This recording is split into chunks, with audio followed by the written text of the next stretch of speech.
All right, everybody. Welcome back to the Infinite Goal Podcast. You've got Bre and myself here, and then we've got Gary Chupik from Elite Mindset. How you doing today, Gary? Doing great. It's a beautiful sunny day here in Seattle, which means it's raining. I was about to say that's exactly what it probably means. I was like, he's lying. So we've got Gary Chupik from Elite Mindset, and he is a high performance mental coach. We'll dive deep into a lot of good concepts today, and these concepts are really going to help you get maybe back to maybe a more neutral space in life. Maybe instead of if you're all over the place, kind of narrow you back down, and then really help you that if you're at an elite level, how do we get you further along? How do we get you even past whatever level you're at? Because there's always more improvements. There's always space to grow. And he's really going to help you with that because you could be the best baseball player, the best basketball player, but is your mind the best that it can be? And how much better can you be in baseball, basketball, whatever the sport it is, when your mind is actually at that high level? He's been teaching for over 30 plus years. He's been coaching high performance athletes for 6 plus years. He's been a pastor. He's been a lot of different things, but long story short, he's been teaching people for so long that he's come up with so many different tools and playbooks, and he's got a game plan for life to really narrow down what you want to do in life. He's got elite mindset that I've taken that's really helped dive into the mindset that I have, that I take to work with me and that I take to my clients. And he's got a bunch of different ideas that we're going to talk about today, and we're just really excited to have him on. Yeah, well, thanks for having me. It's super excited to be with you and Bree as well. Awesome. Thank you, Gary. So one of the first things that we kind of like to dive into is we kind of want to dive into what brought you here today. So you were a pastor before, you were a chaplain before. What made you leave that space to really dive into high performance coaching? Yeah, it's really one word and it's called burnout. And I Mm, call burnout as self-mismanagement. And so in 2017, I was just exhausted. I was working on a local level, I was working on a state level and regional level. And then also I was responsible for the national program for church planters all over America and Canada. And so I think I was just doing too many things and I mismanaged my own energy. And mm. I just hit a wall and I just needed to stop everything and take a break and reevaluate my life. And at that point, I thought it was a good time to take a midlife crisis. And whether I bought a Camaro or, rethought my career, uh, Yeah, the rethinking my career thing was what I wanted to do. And so I had all these, post-it notes all over my office, and I was just trying to figure out my life with arrows and boxes and circles and rectangles. yeah. And lo and behold, little did I know that I was actually creating something called the game plan for life. And Ooh, so it was born out of that, well, what's next for me? That I yeah, was able to create that program and then create it in a way that high performers could relate to. Like, so if you're a high performer at your job, yeah. whether you're in law enforcement or tactical or in sports or Hmm. even business, Yeah. well, how do you take that same mentality and apply it to all the different domains of your life so that Ooh, when you that's have all good. those things aligned, you really are able to perform at your highest levels? That's so good. Yes, I feel that. I mean, I remember when I went through the game plan for life, that's what it really drove home for me is what I truly want to do in life. And the biggest thing that I want to do is I want to serve others and I want to help others and I want to do it on a global scale. So in turn have to have a profession or have a job that benefits towards that, that leans towards that rather than maybe some other things. And we won't dive too deep into that. You Well, have to But level up. I'm glad it had such an impact in your yeah, life because oftentimes for so many people, it's really a BC and AD sort of thing. It's like yeah. their life changes or pivots on this Hmm. swivel during the game plan for life, and it opens up their eyes to see what's possible. And so it doesn't mean that you don't ever do any other, professional development things or Yeah. personal development Hmm. things, but it is a moment in time where your mind shifts a little bit. And I think for that purpose and for that role that the game plan for life plays in people's lives, it's very effective because then the world begins to open up and you start to say, well, I wonder what my calling is. I wonder what my purpose is. I wonder what my current assignments are. I wonder what my personal philosophy is. I wonder how to execute in my life. And it answers all those questions. And I think it's really valuable because if you could answer a lot of those questions in a couple days, in 2 days, you get to spend the rest of your life unpacking what that means. But now you have the plan. And That's what it so looks good. like and how it unfolds, you don't always know. It's like a scroll, but at least you have enough direction to be able to pursue things in a way that feels like, an alignment with your identity. Yeah. What are some key ideas that you like to bring to people that maybe haven't done the game plan for life, or maybe they're tiptoeing around that game plan for life? Why should somebody do a game plan for life, and or why is it so important for someone to maybe not necessarily do it if they can't, but to actually grasp the idea of what they want to do in life? Yeah, I mean, the game plan for life is what I would say it's an identity-based performance system. Ooh, It's like that's good. like if I could look at somebody else and the way that they live their life, and there's part of me, I don't know about you, but there's part of me that could feel envious with those people and say, "Oh, I wish I could do what they're doing." And Yeah. I admire that or I respect that, or there's part of me that wants to do that too. But in Mm-hmm. reality, it's just not you. We admire it. We That's might good. even want it. Like I'd like to be a rock star one day. I can't play an instrument, but Yeah. yeah, I would love to do that. Or for Yeah. example, I'd love to be a professional athlete one Mm-hmm. day. But I'm not wired for that, both Yeah. physically and emotionally, not in the present moment. So I have to be able to find something that is based on my identity Ooh, that I can that's good. do. And the reason why the identity piece is so important is because if it's simply ambition, well, our ambition can wane at times and we might change our mind 6 months from now. But your identity is pretty solid. It pretty much is who you are. And Yeah. so if we can take your identity and maximize your identity, you'll have the longevity necessary in order for you to be successful because that consistency over time is really important. So if we do something that's identity based, you're more likely to do it, and especially if you enjoy it. And so Oof. doing the Yeah. game plan for life is that identity based performance where if we can figure out your purpose and your calling and your personal philosophy and the vision that you have for your life and your unique way of strategizing and how you're going to do all those things, we can figure that out. We have a pretty good shot, or you have a pretty good shot at being consistent with it. And like I said, Yeah. that consistency is absolutely necessary. So it's kind of a high performance system plan, and it's also something that's based on identity. And I think that's the most powerful piece. It's one of the things that I think makes the game plan for life so unique and different from almost everything else out there is that it's Yeah. identity based. And so mixing performance and mental performance and identity is such a powerful combination because it honors the person that you've been created. So you don't have to recreate yourself and, maybe be someone that you're not. Right. Oh my gosh. Yeah, no, I think you talking about the identity portion of it, so many people out there have identity issues and they don't know who they are. They don't know what their purpose is and they don't know where they're going or what they want with life, or they think they know what they want. Then they get there and they're like, well, this isn't what I wanted. And you realize, well, this wasn't it. So what is it? And then they try to do this deep dive and figure out where they're going. But hey, if they don't have somebody like you in their corner to help them and coach them and mentor them, be like, hey, well, let me help you. I have the tools. Yeah, it's like calling a timeout in your life, right? Like I tell Yeah. people, we can figure out your life in 2 days. Like we really Oh, can do it. And so if you totally. could figure out your life in 2 days, but spend the rest of your days not wondering and Yes. wandering about, Uh-huh. what that is. But if we could figure that out in 2 days, can you imagine? Like you might not know exactly, how to live every single day for the rest of your life, but you're going to have a direction and you'll Uh-huh. know what is uniquely you. And so you put that into practice and all of a sudden the world starts to open up to you.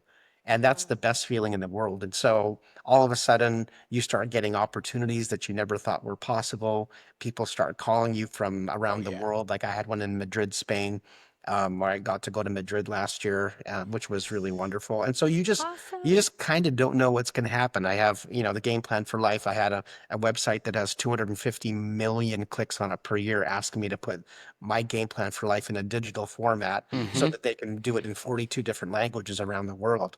And so when you just sort of, I don't know, maybe the best word I would say for it, Bree, is like when you surrender to yourself, Yes. then Yes. Yes, amazing yes, yes. things can So good.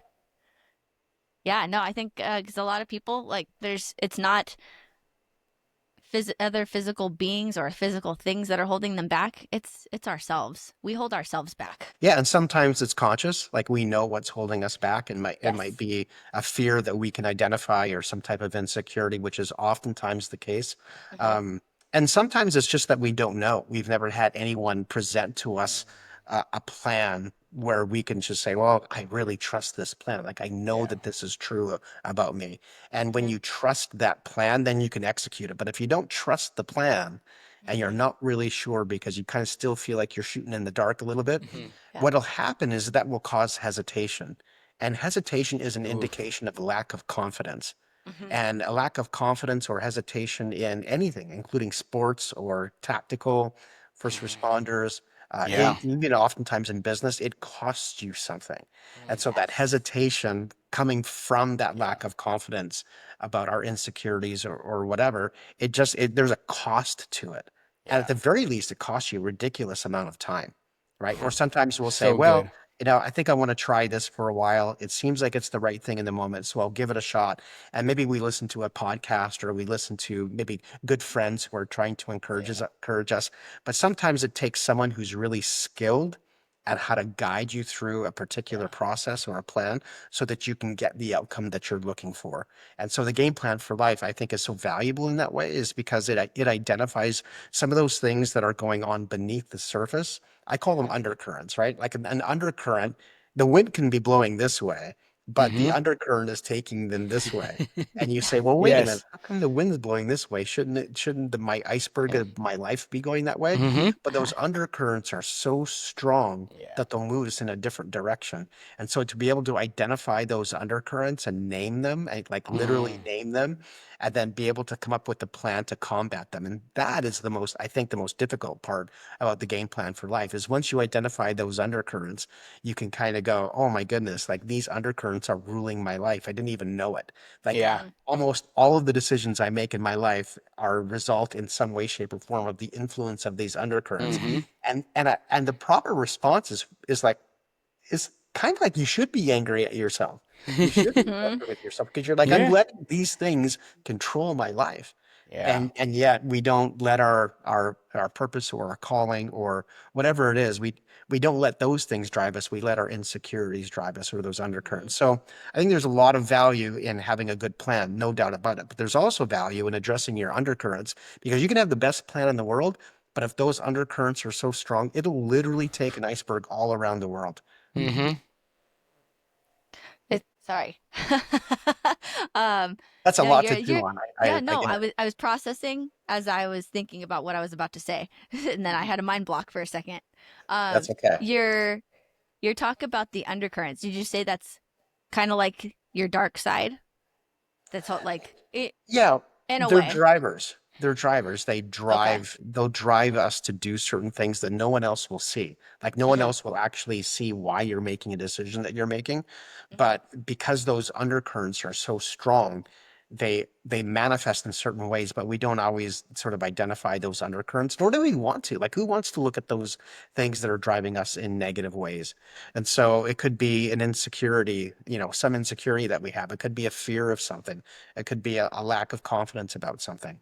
And so those undercurrents will prevent us from taking risks or doing courageous things. But taking risks and doing courageous things, they are part of the way that you become successful at something. You cannot be successful without taking risks. You Nope. cannot be 100%. successful without being bold. It's just they're Hmm. incompatible. And Yeah. so to have the confidence necessary to be able to do those things, you do have to be able to address your undercurrents and fit, like we talked about earlier on the call. It's like, yeah, you have to be able to expose yourself to the things that you're afraid of, which is called exposure therapy. And you have to have a level of engagement with the things that you fear. And Hmm. so the game plan for life just identifies those things.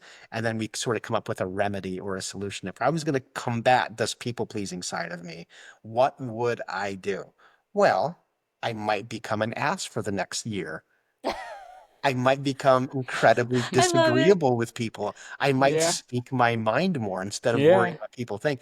But the only way for me to get over that is to like confront it, right? And I have to Yeah. Yeah. expose myself.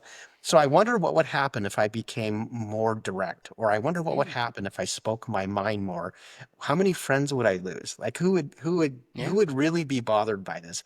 And what I found out, at least in my own life being a people pleaser, is that nobody really cared that much. It was Nope. actually pretty okay. Like they were, Yeah. Yeah. I think they were thrilled that I was actually, like expressing how I Mm-hmm. felt about stuff. Did I lose a couple friends or ruffle a couple feathers? For Yeah. sure I did. For Mm-hmm. sure. But I realized that the friendships worth keeping, those people could handle me and those people Yes. could handle what I Absolutely. had to say. So yeah, it's a little bit of a dance, I think. Just, dancing with the things that cause us to be insecure. But until we just face it, we'll be drugged by those undercurrents in different places in our life. Yeah. Well, it's not fake it till you make it. It's face it until you make it. I love it. So recently, you just came out with this awesome assessment tool that I recently took. So let's say, for example, somebody like myself or someone else who's in the field that they're extremely passionate about. So they don't necessarily maybe need the game plan for life because I've already got it dialed in. Like I'm super passionate about this. Like I'm either going to be a professional baseball player because I love sports, I'm really good, or I'm going to be an entrepreneur because I love it. The business that I'm in, I love it. We're all dandy. This assessment tool, what is this thing? Obviously, I took it and I loved it, but from your perspective, what is this assessment tool and how will it benefit others that need to get to that next level in whatever profession they're in? Yeah. So it's really interesting. Like a lot of people say, well, use a quiz or use an assessment as a lead generator. Like, Yeah. like ask a couple questions, get people Yeah. interested. But what I realized after doing about 2.5 years of research is that Yeah. almost all of the mental performance and mindset assessments on the internet, they were all lead generators. There was very few that actually took a deep dive into a person's mental performance.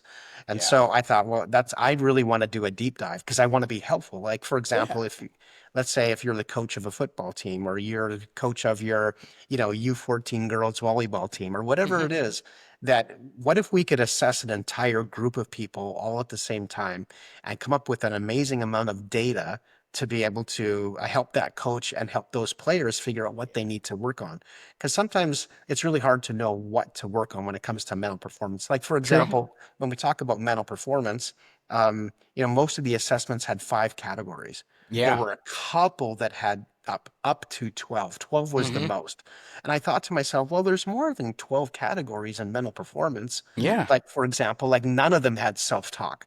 Well, I don't know how you could have a mental performance system and not ever address self-talk. Like, how could you not measure that? It's It's it's the most impossible. it's the most important thing. Yeah.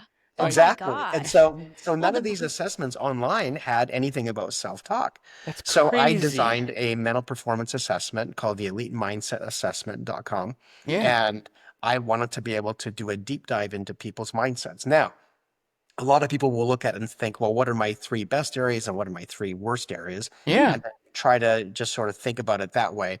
But I don't think that's the best way to use it. I think the best way to Hmm. use it is to imagine the gap. Like, for Okay. example, if you scored 60% on something, well, you Yeah. have a 40% opportunity, 40% gain opportunity in that one area to make a massive difference in your own game, Huge. right? In the way Mm-hmm. that you think. Or you could say, I scored 89%. Well, that means you have 11% gain that you can Yeah. make in a particular area. Or what if you just gained 1 or 2% or 3% in some areas? Well, you'd have a 44 to 66% gain in your performance. And so the reason why Yeah. this is so important is because there's a lot of professional athletes that didn't get drafted. Like, for example, in the 2019 NHL, Hmm. there was a survey taken of all the players in the 2019 NHL draft. So out of all the players in the NHL, all of Yeah. them, Hmm. about 36% were drafted in the first round, about 21% were drafted in the second round. You know Hmm. what the third largest group was? Well, you might say, well, the third round, or the fourth round, or the Nope. fifth round, or the sixth round. The third largest group in the NHL was undrafted.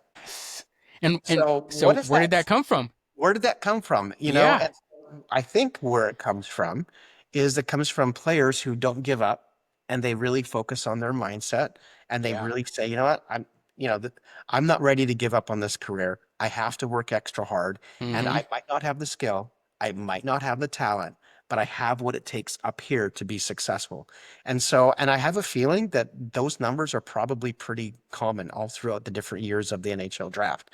Yeah. So I don't care what sport it is, there's so many players that go undrafted or are, the last round or don't Mm-hmm. get drafted at all. And what's the difference? It's the mentality, right? And Mm-hmm. so I Yes. think the mental performance thing is an absolute game changer. And the mindset assessment just helps people say, okay, what do I need to work on? How can I work on it? What would I need Mm-hmm. to do if I did work on it? And then my job as a mental performance coach is to offer solutions. So for example, Yes. if you are a person that really struggles with your emotional regulation, Mm-hmm. is there an exercise that we can teach you to help you regulate your emotions? Yeah. And yes, there is. And we don't have to teach you 6 pages of notes because when you're in the heat of the moment, you're not going to remember any of that. But if No. I could just help you remember one tool, just one tool that is so simple that you could use in the flash of a moment, Mm-hmm. then you could say, oh, okay, I remember what Gary taught me about emotional regulation, the Yerkes Dodson scale, the triangle. And Yep. you'll remember it, and then you'll say, okay, I know where I am. I'm aware of where I am on the scale, and I need to bring myself down a couple notches. Mm-hmm. And all of a sudden, you use that tool in the blink of an eye so quickly because you practiced it. Not only were you Yeah. made aware of the tool, you practice it on a regular basis, especially at home or at work or wherever it Mm-hmm. is. So you have lots of reps, and you use that tool. And that's what mental performance is. We talk about, I taught at a college yesterday, I talked about resilience, but Mm-hmm. resilience isn't something like an exercise that you teach. It's an Yeah. outcome. If you do Oof. all of these Yeah. exercises, if you put in the work, you will then become resilient. So there's a lot of work involved and there's a lot of Yeah. exercises to go through and a lot of tools to use. But the end game is making really hard to beat athletes and really hard to beat people in business. And I those are the love kind of that. people that I want to create is hard to beat high performers. Oof. I love that. That's so good. Yeah. I love the idea that not only are you taking an assessment, because it's like you mentioned, there's so many assessments, there's so many quizzes out there, but you're not just taking that, you're actually finding out where you can help yourself out and really focus on those areas. And then on top of that, we've got somebody like yourself that we can reach out to and be like, hey, these are the areas that I'm really lacking. What are those tools? What are those tactics that I can use to bring those percentage points up? And another really good point that a lot of people don't realize is they always focus on the worst. But I love how you brought in, but what if you're still at 80% in a certain area and you're actually really good at that area? Why don't we just take what you're really good at and make you even better at it? Like, Exactly. if Like it, Pete Carroll, when he was coaching the Seahawks, he yeah, said, Gary, the best always want to get better.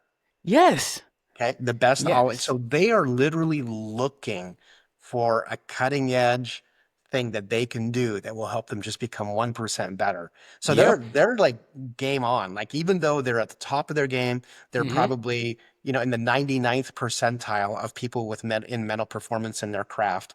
yeah, They are still looking for an edge. They're oh still yeah, looking.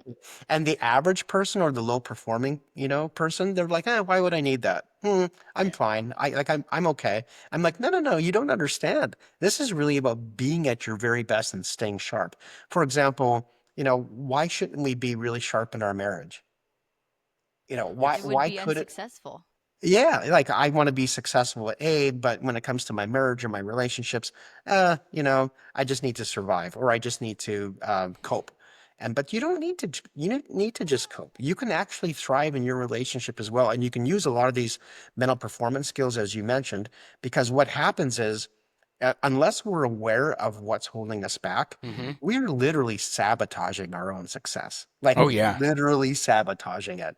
And the Yep. more awareness that we have about those things that we're wrestling with, or might be under the surface, those undercurrents, more mm-hmm. that we're aware of those things, man, you just have all sorts of gain in your mental performance that you can have that'll make a huge difference in who you are and what you do. Definitely. And I mean, you guys were talking about it right before we jumped on the podcast about how, Bree, how much you've expressed that you've changed in this past year and how much of that change has resulted or come from what Gary's talking about with the mindset and your mental performance acuity.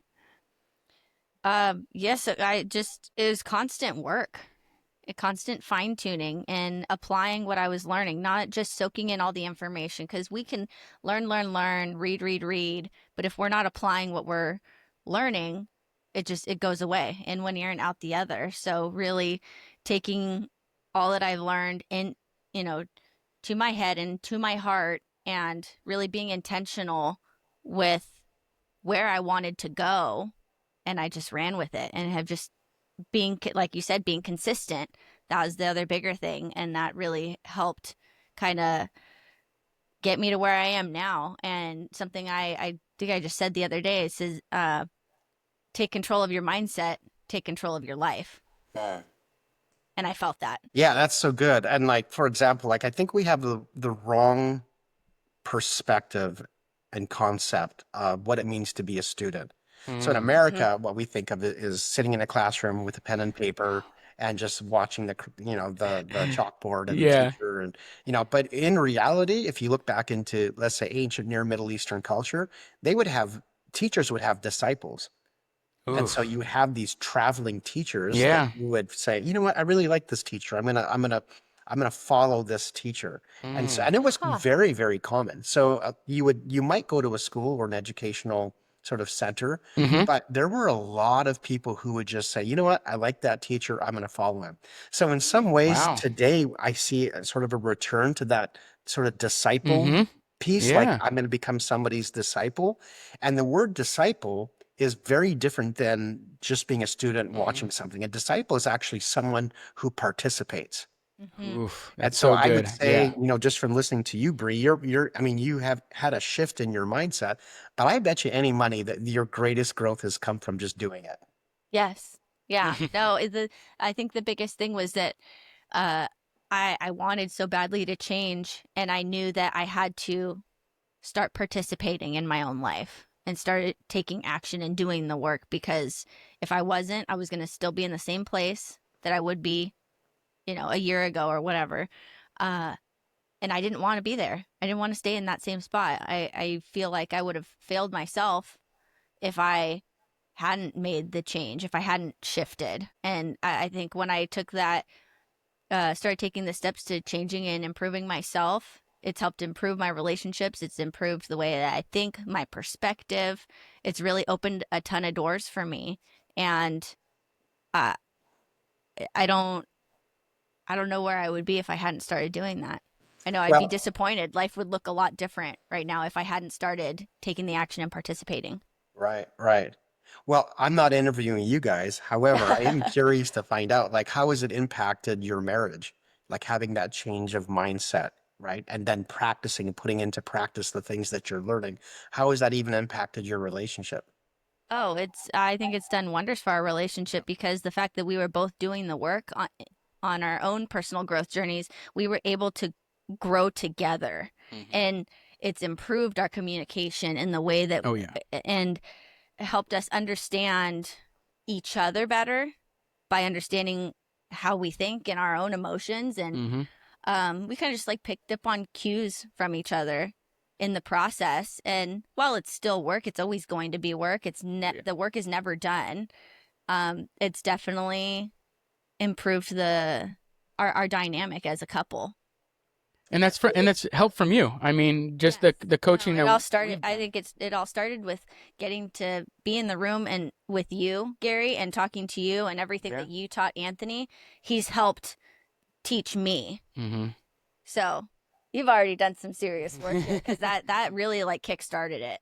Yeah, Yeah. well, I appreciate that. But Anthony's the guy that's done a lot of the work and he's been able to translate it to his own personal life, Yeah. which is remarkable. And I've seen amazing growth in Anthony. It's been remarkable. And then to think that it's overflowed into your relationship is, Oh yeah. I don't think I could be happier. Which is awesome. I mean, it's the ultimate goal of us being coaches, you being a coach, is you're not just trying to coach, you're not trying to help that person. You're trying to create that butterfly effect. You're trying to help that person that's going to in turn help their entire family, help their friends, help another person and another person after that. And it all starts with you helping that person, and then that person taking the leap of faith and accepting the criticism, accepting the help, and moving forward. And on that note, from all of the tools that you and I have done and gone through, what is usually the biggest one or the most profound one that you utilize the most when people come to you for coaching? Which tool or tactic do you teach the most? Yeah, that's a good question. When it comes to high performance athletics, like professional athletics, Yeah. when it comes to tactical, when it comes to business, probably the most common thing that I hear is that, man, I'm really overthinking things. Mm. And I think that overthinking is like a huge deal because Yeah. what happens is you just get flooded with thoughts and then you don't know what to think. Mm-hmm. So if you could um, sort of look at your entire life through this lens of like what are my thoughts producing in me, Yeah. like just to look at it through that lens. So I'm having all these thoughts, you might even feel like they're necessary, but what is this producing in me? Is it producing anxiety? Is it producing a Mm-hmm. sense of wandering or lostness, or is it Yeah. producing? And you might say, well, Gary, well, you're kind of manipulating your own thoughts. I'm like, exactly, that's exactly what we want you to do, is Yep. we do want you to gain control as much as you possibly can over your thoughts, because I mean, the numbers vary, but a lot of people say we have between 60 and 80,000 thoughts per day, and 90% of them are unconscious. Mm-hmm. And out of that, like 80 or 90% are negative. Yeah. Yeah. And so to be able to control your thoughts is a huge gift that you can give to yourself. So if you can control your thoughts, then why not? Mm-hmm. And Yeah. if you could stack aces in the deck for yourself, then why not? Let's And I go. think because you're gonna have those a lot of thoughts anyway. So Yeah. why not put yourself in the best position to succeed? So I would say the most common thing that I think I hear is the weight of thoughts that people have. And in reality, when it comes to sports, it's that weight, that extra weight that you carry is they're like calories, right? You have too Yeah. many thoughts, you have too many calories, Mm-hmm. and too many calories makes you lethargic and overweight and slow and Mm. non-responsive, and it has other negative effects. But I think in the same way, having too many thoughts, like thinking too many things, is not helpful either. But we have a tendency to hop on our phone and talk to people and listen to podcasts and read books. And I mean, I have nothing against any of those things.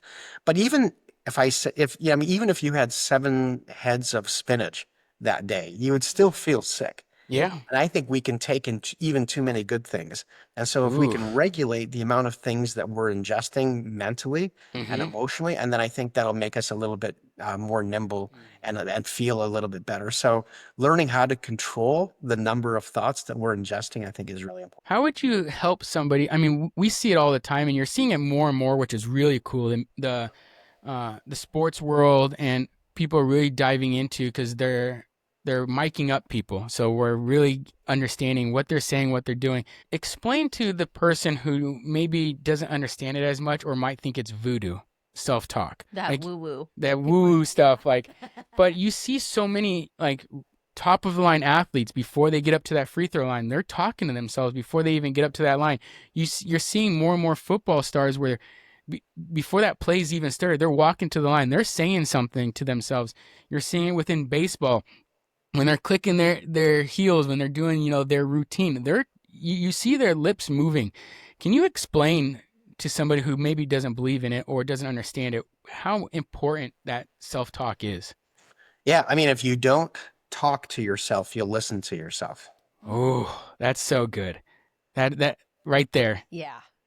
And so when you learn to talk to yourself in respectful and honoring ways, that's number one, is like Yeah. making sure that you respect yourself and the things that you're saying to yourself. I mean, that's pretty crucial. But number two is once you learn a protocol of things that you can say to yourself, you'll end up repeating it. And so you'll see the same player say the same thing every time they go up to bat Mm-hmm. or whenever they're about to shoot a free throw or score a goal or do like a penalty kick in Yeah. soccer. Mm-hmm. They're literally saying themselves the same thing over and over and over again.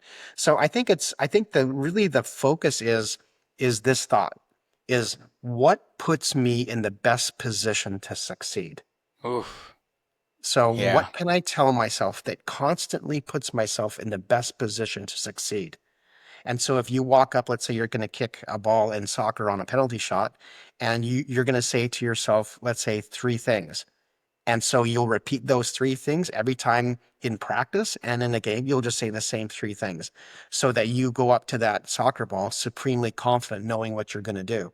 And I think that's the key is repeating those things that put you in the best position to succeed, even if it's mundane, even if you have to say it 1,000 times. because ultimately you can't control an outcome. You can't control whether a goalie saves that ball or not. Mm-hmm. They could guess, at the perfect time, in the perfect place, they can guess where the ball is going to be and they can make a save. So you can make the best pitch in the world and it still get hit for a home run. So all you can do is put yourself in the best position to succeed. And I think that motto or that thought is probably my number one go-to when it comes to all of my life Mm-hmm. is what can I do to put myself in the best position to succeed? I can't be married to the outcome because I don't know what'll happen. Yep. But if Right. I'm not putting myself in the best position to succeed, I'm never going to get the best outcome. I Yeah. might happen from time to time out of luck, but Mm-hmm. I'm never going to put myself in the best position to succeed.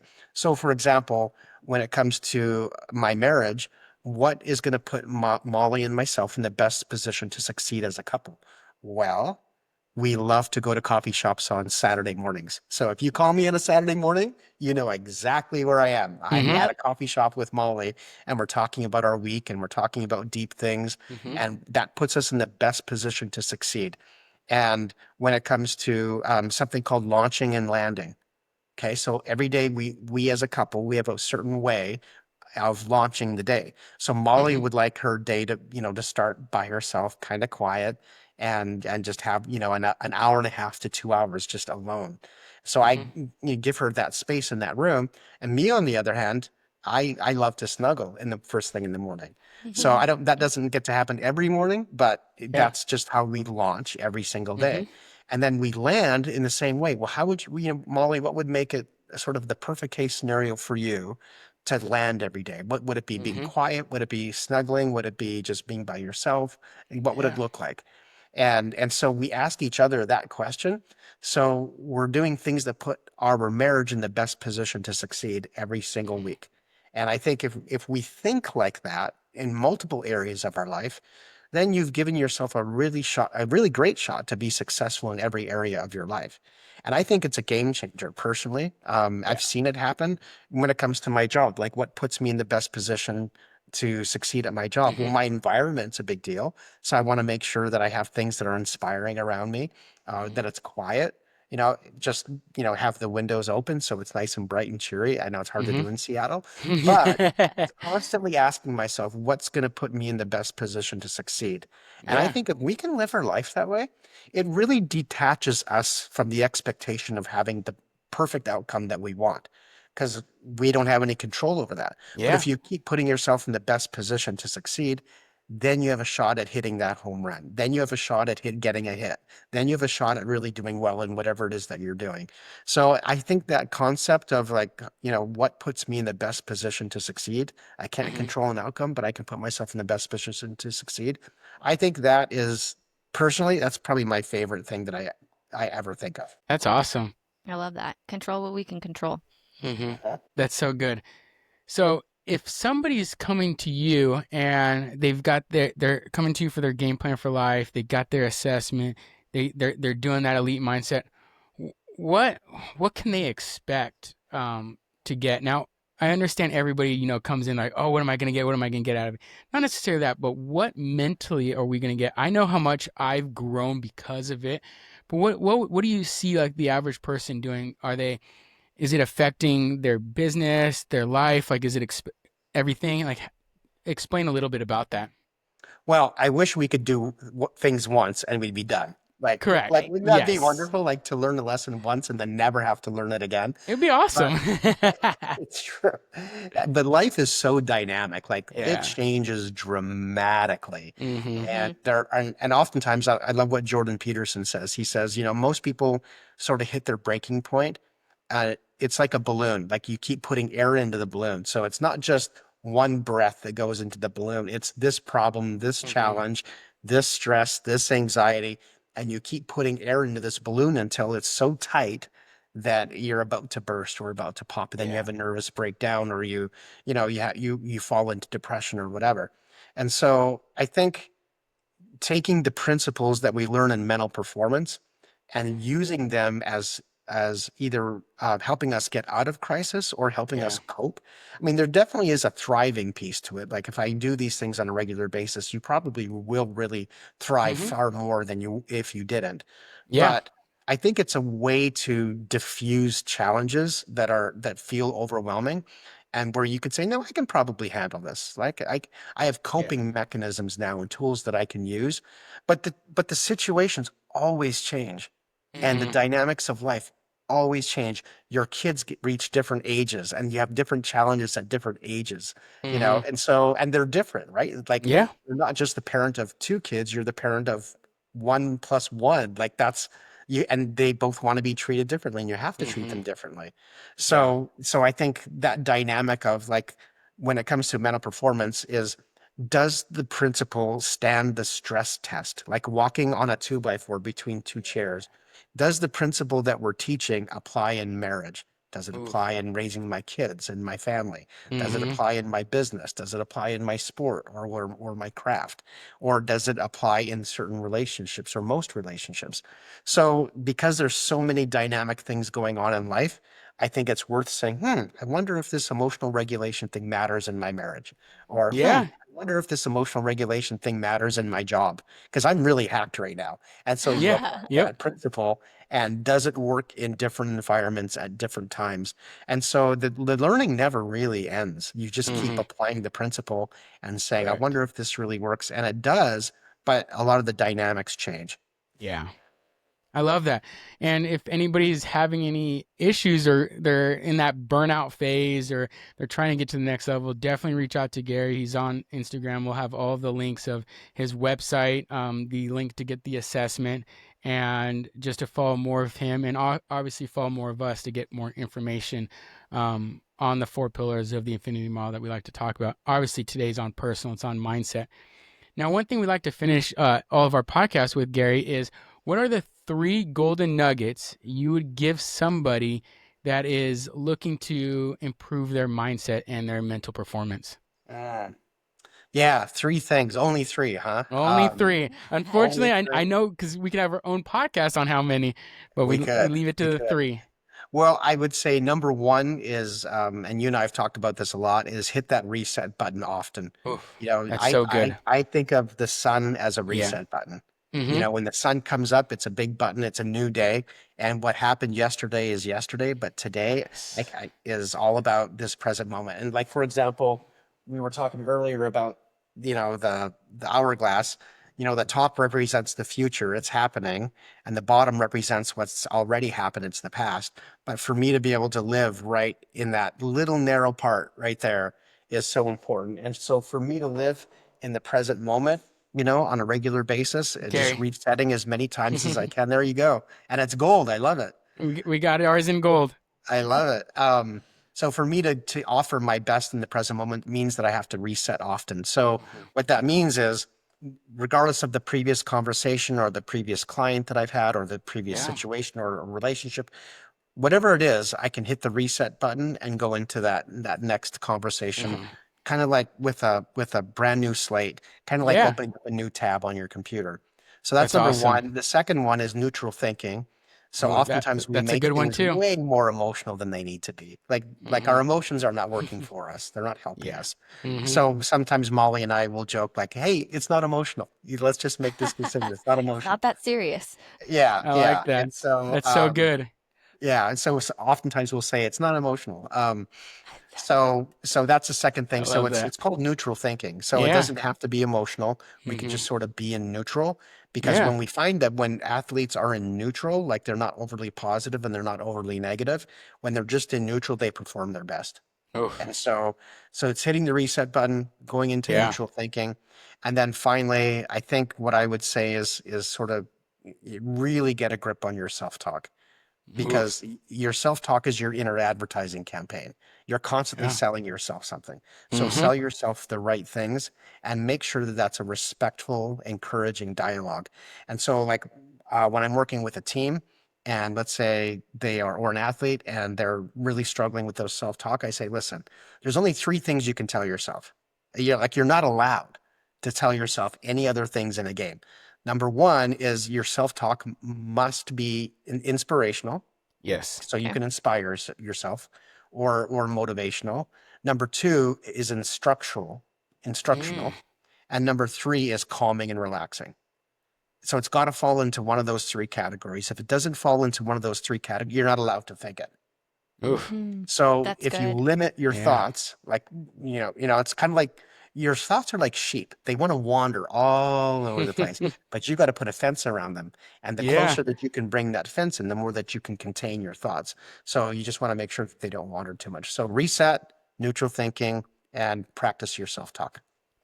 Those are so good. Yeah. I've utilized all three of those, and they've helped tremendously. That's awesome. So thank you for that, Gary. Yeah. Well, again, everybody, thank you for joining us, and we are happy to have you on, Gary. And again, click the links in the bio. Follow both Gary and Infinite Gold and ourselves on Instagram and all the social media stuff. Definitely like, subscribe, give us a rating if you liked it. If you don't like us, then don't pass this on to anybody. But I think Gary and I, we provided you guys a lot of good tidbits and information today. And thanks again for joining us. And Gary, we'll see you on the next one. It's a privilege. Thank you. Thank you. And just hold off for one quick second.